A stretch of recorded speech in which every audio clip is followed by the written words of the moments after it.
Japan is going to host in Nagoya the 10th meeting of the Conference of the Parties for the Convention on Biological Diversity. And one of the things it will be doing is looking at progress towards the 2010 target that was adopted by heads of state and government in 2002 in Johannesburg. Unfortunately, it looks as if we're not going to meet this target of reducing the rate of biodiversity loss by 2010.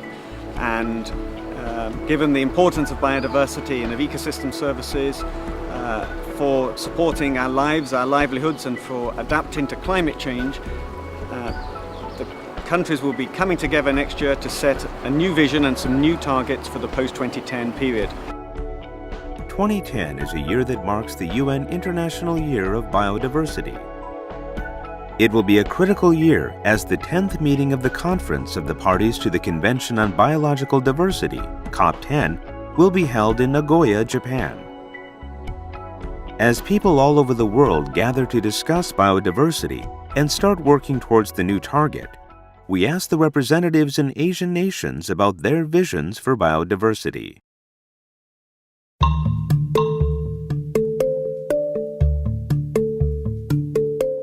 Now, for post-2010, we intend to continue doing efforts to reduce the threats on biodiversity.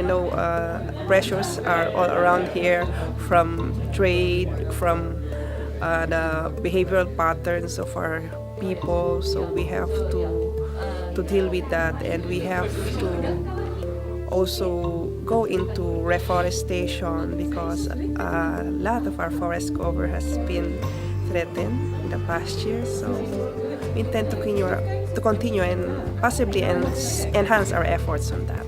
We also want to collaborate with other countries on how we could join our efforts, especially in the region. So that we expect in COP10, and we hope to be there also in Nagoya.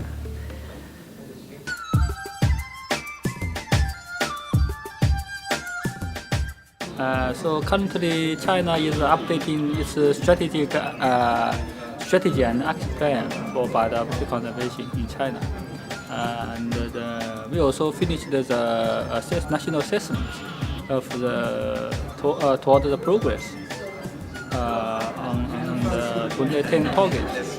In general, China has made considerable progress towards the 2010 targets, but there are many pressures and threats we are facing.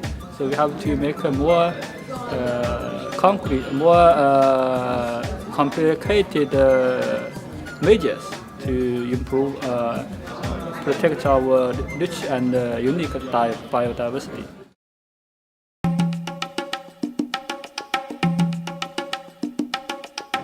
This day we have a big problem of global warming, and my country has the Mount Everest, and the snow is melting now.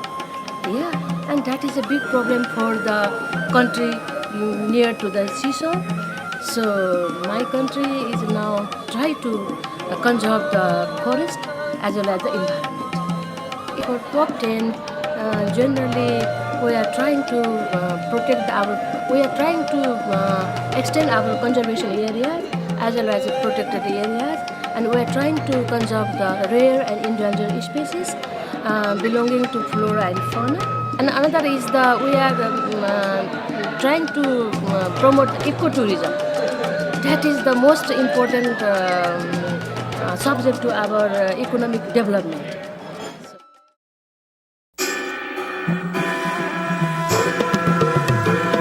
We have come here to participate in the workshop on the updating of CBD strategic plan and review the achievements so far made, and also post 2010 targets we are going to discuss in this meeting. The major point is how to make the biodiversity conservation a part of the major policy making in every country. That is, it should cut across other development departments which are having effect on the conservation of biodiversity.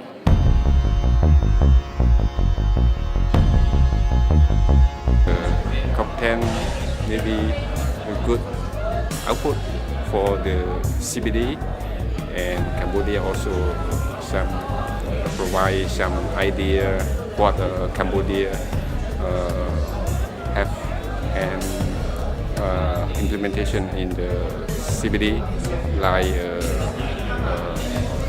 a work plan for Cambodia during the 2010-2020. Some Cambodia have implementation CBD because this Cambodia have a member of the party for CBD. I hope the output this will become in COP10. Thanks.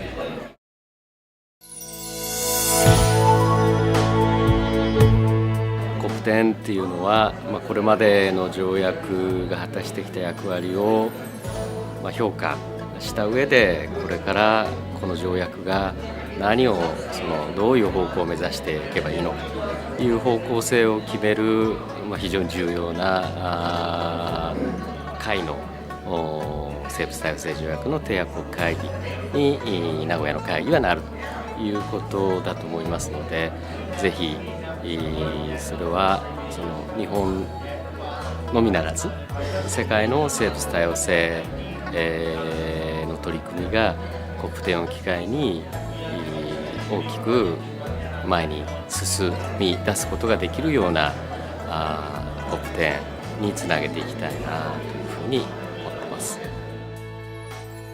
Currently, our lives rely on biodiversity.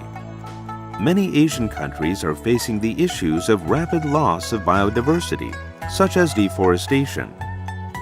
Especially the local people who live in this region are affected by those issues. Now the world needs to realize the importance of biodiversity. We hope that the COP10 will be a meaningful conference for the future of a society in harmony with nature.